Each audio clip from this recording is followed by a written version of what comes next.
Welcome to another session of In the Lab with Tracy Gibbs, Chief Science Officer for LifeWise. I've got a great topic tonight, one that is a frequently asked question, at least on my Facebook Messenger app. It's probably 2 or 3 messages a day where someone says, hey, can you tell me if this product, and then they show me a picture of it, is better than this product, and then they try to compare it to a LifeWise product or some other product. Number one, I really don't like doing comparisons. I have said in enough of my live videos that it is true about 90% of the dietary supplement industry out there is full of crappy products. I mean, that's just a fact. And so anytime I get asked one of these comparisons, I can usually just punch holes through any product out there, especially if we're comparing it to the products that I formulated for LifeWise, because there just really isn't anything that compares out there. And I think you guys can see that in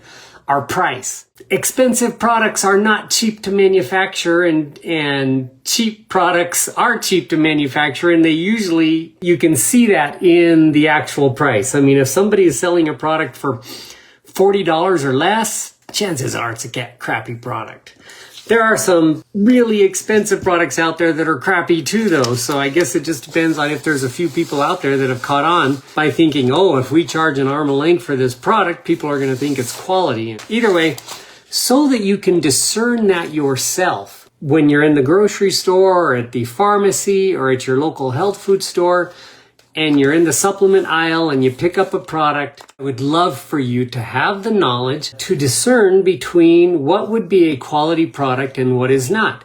And trust me, you guys, it does not matter what the brand is. You cannot say in general across the board, this brand has quality product or this brand has quality product, because a lot of companies use the term flagship product. They'll have one product that is like their big seller and that maybe is a quality product. But then as the company feels the need to grow, they start tacking on more and more formulas, and you start seeing crappy Me Too cookie cutter products. You know, interestingly enough, I actually had a phone call yesterday. I won't state the guy's name, but he's here locally. It was an email, and then he asked for a phone call. He said, hey, I'm curious. I see what you're doing online, and I see you talk about these dissolvable oral strips. Can you give me a call? And so I gave him a call, and he said, hey, I really just want to white label your products. And I was like, you said you've watched me live and online. Have you not heard me say that LifeWise products are not white labeled products? They are custom made, literally. And the guy kind of got this confusing look. By the way, he's been in the direct sales industry for his entire career. And he's like, but everybody white labels their products. And I'm like, LifeWise doesn't. You know, we don't these are not products that we carry in stock. In fact, you guys have experienced that because we've actually gone on back order or sold out. If we white labeled products, we would never sell out and we never go on back order, because the manufacturing company would just have dozens of them in stock, and then all we got to do is stick our brand on it. That's not how we do things at LifeWise. And if you looked and could read our supplement facts panels, you would see that they are nowhere else out there. Here's something interesting I'd love for you to do for all of you AI fans out there who are learning how to use ChatGPT and stuff like that.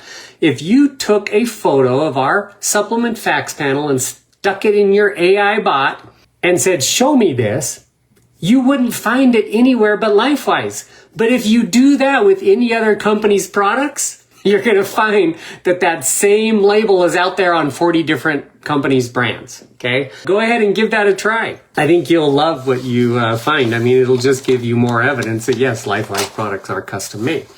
But if you don't use AI, there's another way to tell, and that's just by reading the supplement facts panel. So I know it gets confusing, but I'm going to start with the basics on how to read a supplement facts panel. That is the topic for tonight. That's what I'm going to be training on. Like I said, I know it's super easy to get confused. They all look the same. They all have this little white square on them, and they've got all this fine print on here.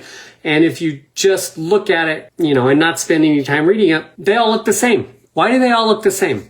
Because there are government requirements. I'm going to go over the 4 main government requirements, or what the government requires in this little white box. And then we're going to show you the difference between a truthful company and a deceptive company. All right? Because each type of company can manipulate the legal requirements that are required by the law.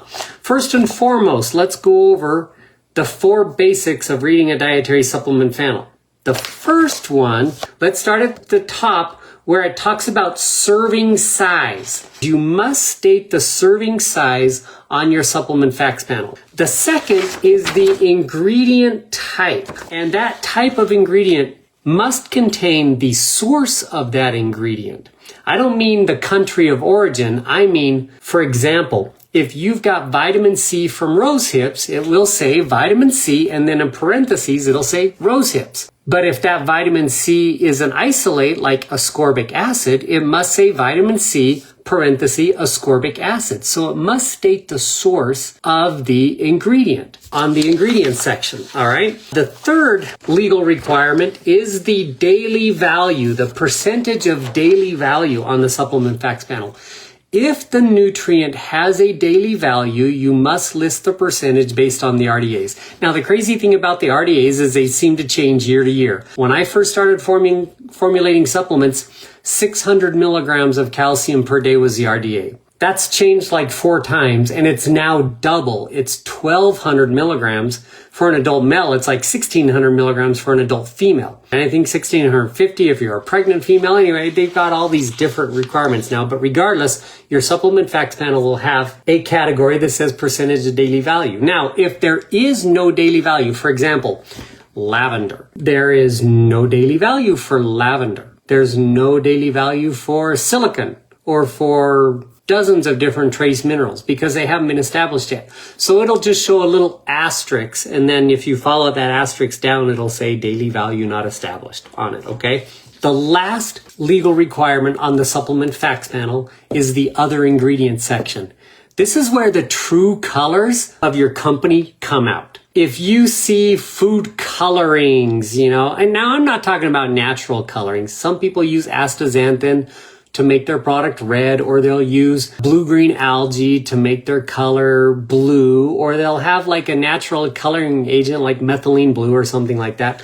I'm fine with that. But if it says like artificial flavors and artificial colors and things like that on it, or FDC yellow number 6 or whatever, that's where you know that you really have a crappy product, okay? That company cares nothing about your health. So here they are selling a supposedly dietary supplement that's supposed to help you be healthy, and yet they put all of these chemical agents and ingredients like your artificial sweeteners like aspartame, ACE-K, sucralose, things like that, okay?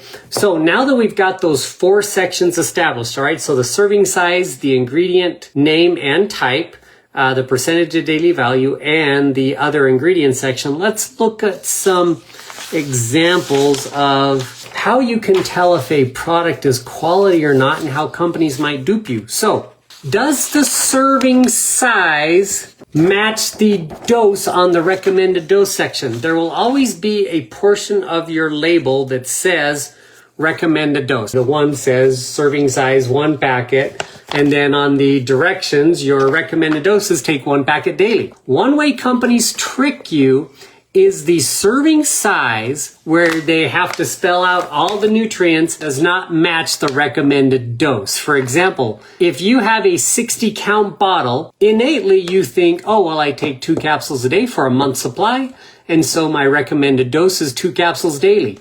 But then the supplement facts panel will say serving size 8 capsules or something like that. So in other words, in order to get all that nutrition, you would have to take 4 doses of the product. Now, technically it's not legal to do that, but even the FDA misses that. And so a lot of companies take advantage of the fact that there aren't very many regulatory agents out there, and they trick you by not matching the serving size with the recommended dose. They'll say recommended dose 2 capsules, but then you look at the serving size and it says 8 capsules. Guys, energy drinks are the leaders in this game. When you buy a can of an energy drink from your whatever supermarket, if you buy it by the case, or your convenience store, if you're a construction worker and you're just getting your cold one for lunch or something, nobody's going to drink half of that can or a third of that can. You drink the whole can. And yet the supplement facts panel or the nutritional facts panel says serving size per can 3.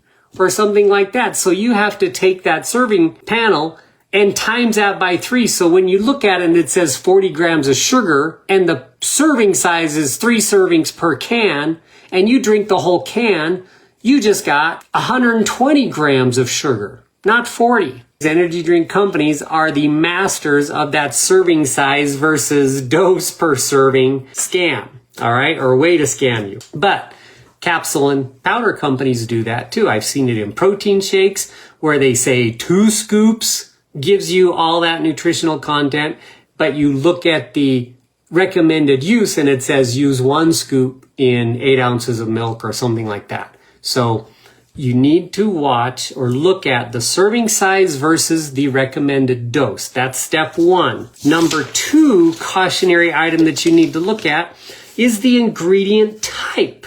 I pulled this off the internet, so there's no company name written on here, so nobody can tell me that I was bashing their company or anything. You can see here, like vitamin C as ascorbic acid. Vitamin B, what does that say? It's backwards for me. Oh, vitamin E as D-alpha tocopherol. Natural vitamin E, you guys, contains like a variety of tocopherols. We call it mixed tocopherols because if I just went and pulled vitamin E out of the eyeball of an animal, or if I got vitamin E from cold pressed palm oil or something like that, it would contain all of the tocopherols, so we call it mixed tocopherols. But when you see something that reads like a chem lab project, D-alpha tocopherol acetate, that's obviously an isolate. They were able to isolate one single component from vitamin E.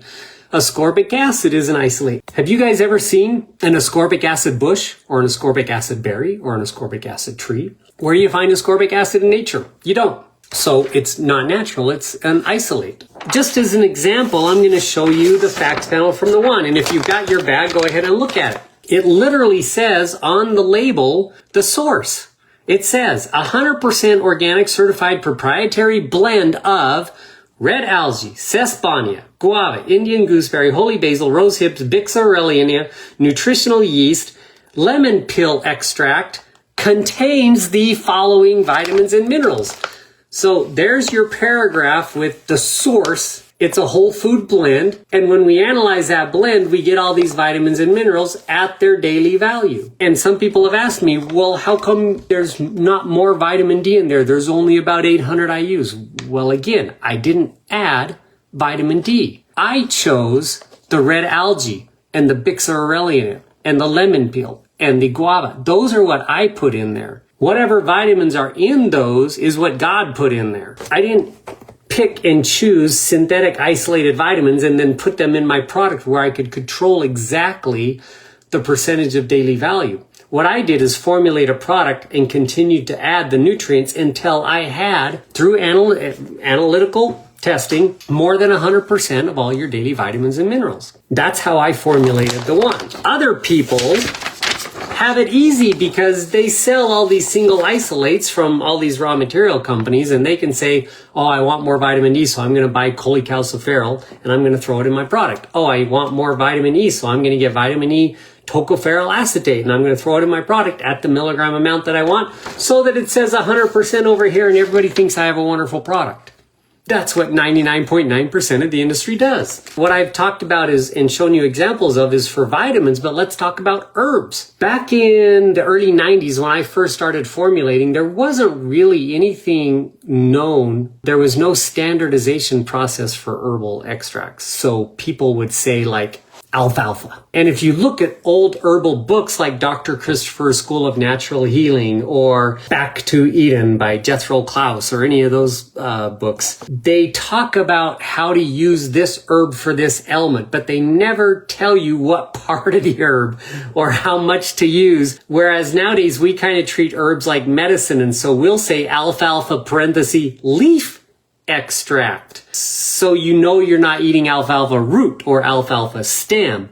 You're getting alfalfa leaf, which is the nutritional part of the alfalfa, or ginseng. So back then you could have just used the whole plant. So if people don't declare the source again, and whether it's standardized or not, then you have a crappy product. Because let's just say I wanted to fix my cold and I decided I wanted to take echinacea for my cold. If I went and bought a product that said echinacea extract on it, or echinacea, the flower's not going to do me any good, and the cone's not going to do me any good, and the stem doesn't do me any good. The root, and it's not just the root of the echinacea, it's the root when it's picked in the springtime, when it has the actual phytochemicals that help cure a cold. All I'm saying is it's important when it's harvested, it's important where it comes from, and the most important part is whether it's a standardized extract of that. For example, our Restore is kind of the perfect example of that. When you look at the supplement facts panel on the Restore, it is very descriptive. It says Boswellia, parentheses, Boswellia serrata, so it gives you the Latin name for the actual part of the plant.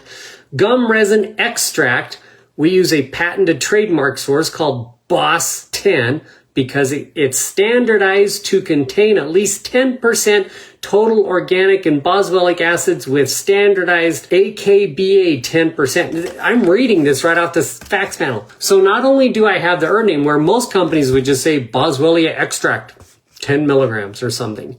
We say Boswellia extract standardized to contain 10% AKBAs, which is the active phytochemical that helps you in the frankincense. If you just had frankincense, do you know if you're getting the bark or the bark resin? Or are you getting the tree? Who knows what part of the tree you're getting? Because they didn't specify. When it comes to the ingredient type or section, if they are as specific as possible, that's the best. Now, some things don't have standardized extracts.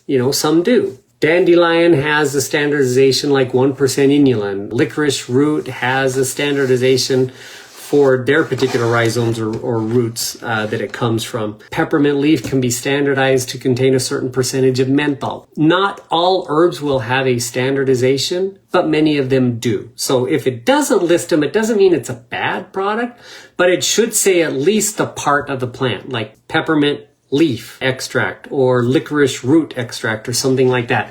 If it doesn't say anything like that, it's an extra crappy product. Percentage of daily value, there's really not much deception or lying you can do here. All right. So if it's 100% of your daily value or 125% or whatever, companies are pretty factual when it comes to that. Or if you see the extract, if there is no daily value. So there's really nothing to educate you on that other than the fact that beware, the daily values do change all the time, and they change almost year to year depending on the ingredients. So I don't really pay that much attention. And here's why. I get asked this question a lot. People ask me, hey, your product only has 115% of the daily value, but XYZ product over here has 200% of the daily value. And I ask them okay, so more of the daily value doesn't mean theirs is better. Again, look at the source. Look at if it's synthetic or not. I'm assuming you eat food too, right? Are you trying to live off of your dietary supplement and get 100% just by popping a few pills so that you don't have to eat or anything? That's not really a wise lifestyle. I hope you're eating good, healthy food too. I take a look at everything when I formulate a dietary supplement. I don't want you to rely 100% on something that is called a supplement to your diet, okay? So just because something has a higher percentage of daily value does not at all make it a better product or a better supplement. You have to look at the source, whether it's natural or synthetic. Because if it's synthetic, who cares if it's 200%, 500%, or 10,000% of the daily value? You're going to pee it right out because your liver and your kidneys will recognize it as a foreign substance, and your cells won't recognize it as nutrition, and it will be spewing out of your body. Okay? Daily value, really not much to talk about there. But the other ingredient section, this is where I want to spend 5 minutes or so. I already mentioned, look for things that can be harmful to your body. Titanium dioxide is a really common coloring agent that's used in a lot of foods, and titanium dioxide is cancer causing. Now, silicon dioxide is not a harmful ingredient despite people trying to claim it is. You guys, silica literally is a mineral. It's necessary for life. In fact, all the clinical studies on silicon show that you need about 40 milligrams a day for bone building, skin cell reproduction, and proper immune function. So silica and silicon, which is where silica comes from, is essential. Now, in the dietary supplement industry, we use silica and silicone as an anti-caking agent. So like, for example, in our product, the Lift, I've got about 5 milligrams of silicon dioxide in there so that in humid areas like Florida, Mississippi, Alabama, southern Texas, where it's really humid, your product doesn't harden and turn into a brick. Try pouring that into your water. You'll have to peel off the whole thing and then plop this little brick tube in your bottle. Silicon dioxide prevents that from happening. All silicon dioxide is a type of silica that's bonded with 2 oxygen molecules. But there are harmful ingredients that companies will use, like titanium dioxide. There's also a rumor that I still can't wrap my head around it, because I've had this question 3 or 4 times where people say, oh my gosh, you guys use natural flavoring. That's so bad for you. I just can't wrap my head around that. Would you prefer I use artificial flavors? You want me to use sucralose or aspartame as opposed to something that's natural? You know, I use whole fruit extracts for flavors. It says it right on the label. If I use kiwi strawberry, then it's kiwi extract and strawberry extract. And the way you write that on the label is natural fruit extracts or natural kiwi flavor or natural strawberry flavor, or in general, just natural flavoring. And yet I've had probably half a dozen people say, I won't use your product because it has natural flavor. I'm like, okay, so if I put sucralose in it, you would buy it then. I don't get that. How else do you want me to label something that's natural other than natural flavoring? Now, natural flavors, especially the flavoring agents, there are some companies, I guess, that maybe trick people or lie to people. But, you know, again, it's hard for me to wrap my head around it. Some flavor companies extract their flavors using glycerin or alcohol. So either they are glycerin or alcohol extracted, but those are both still natural, because as you extract it using alcohol, once you dry that, anything over like 65 degrees Celsius, the alcohol evaporates. Anybody who cooks knows that. When you use like wine to flavor something or bourbon to flavor something you're cooking with, the alcohol evaporates. Even Mormons cook with alcohol. Okay, because the alcohol evaporates. I know because I am one. So it's not the same as drinking alcohol. So just because I have natural flavoring doesn't mean that we're doing anything bad in our products, all right? But the things that you should look out for are like the food colorings, the caramelose, the coatings, things that can be harmful to your body is what you look for in the other ingredient sections. This is where they will write all of the sweeteners that they use. So if you look at LifeWise products, you're going to see honey granules, cane sugar, organic honey, things like that. That's what I use to sweeten the products. Other companies might use just something like sugar. They don't care if it's organic or not, or if it's brown sugar or white sugar. Or most likely you'll see things like sucralose or aspartame or ACE-K, artificial flavors, artificial sweeteners, artificial coloring agents, things like that. So read your other ingredient sections carefully, like the supplement facts panel on the one. The other ingredients are hypromellose, which is the natural cellulose to make the capsules. Tapioca, rice bran, bamboo leaf extract, which is a natural flow agent too, and then the mixed tocopherols in the vitamin E as a preservative, because vitamin E is an antioxidant. So as opposed to this XYZ company, I'm going to read theirs. Microcrystalline cellulose. Not bad. I mean, cellulose is cellulose. I think it's fine. Cross-carmellose sodium citrate. So they put salt in there as a preservative. Vegetable stearic acid, again, I'm okay with that. It's usually a source of magnesium. Silicon dioxide, again, anti-caking agent. Magnesium stearate is another source of magnesium. But here's where it gets interesting.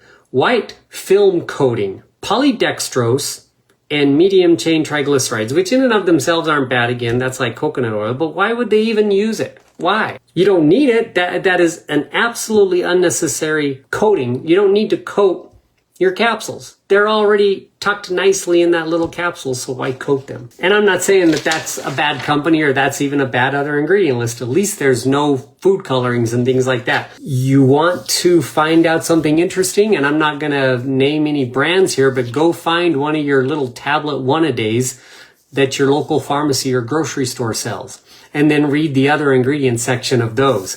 I think you'll be shocked to learn that so many people buy those and take those on a daily basis. So I hope I have been able to break down the basics of reading a dietary supplement facts panel. If you remember those 4 things, the serving size and recommended dose, the nutrient, the actual nutrient and its source, the percentage of daily value, and then the other ingredient section, you will also soon become an expert at reading nutritional panels and facts panels on dietary supplements. And I would love for you guys to do that because look, education and knowledge is the root of power. And again, the proper use of knowledge is wisdom. So if you are a part of LifeWise, you should be using wisdom in your purchases. We understand at LifeWise that we don't make hundreds of supplements. We don't have thousands of products out there. And so we know that you're going to be buying other products to fit your needs. Just be wise and look at the ingredients and realize what you're buying before you purchase it. If it's a category of a supplement that we have, yes, we'd love you to check out LifeWise and look at the products that we offer because everything I've trained here, and you can watch other videos or trainings that I've done, and you can learn a little bit more about LifeWise and why our products, I believe, are the best out there. If you do have any questions, though, you can also message me on Facebook, but I really would hope that you guys can learn how to do comparisons on your own because I don't like bashing other companies, not by name anyway. And when you send me a photo of a product and then I poke holes in it, it makes me bash a company by name. Let's not do that anymore. Thank you for participating tonight and joining me. Every Tuesday night I'm here in the lab, 7 p.m. on Facebook. Hope to see you next week. Good night.